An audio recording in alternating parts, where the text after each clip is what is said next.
Uhum. Vai preservar essa imagem por conta de preserva. A intenção não é essa, mas não pode imaginar, mas dá para ver que deve ter um rio ali passando por trás, é uma ponte ali no fundo.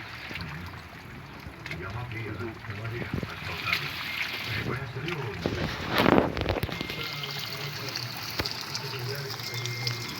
o Davis disse que provavelmente aqui no começo foi o Guarda São José.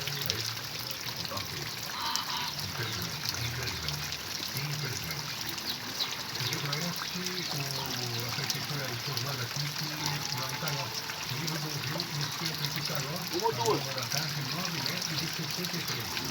9 metros. Abre espaço entre elas.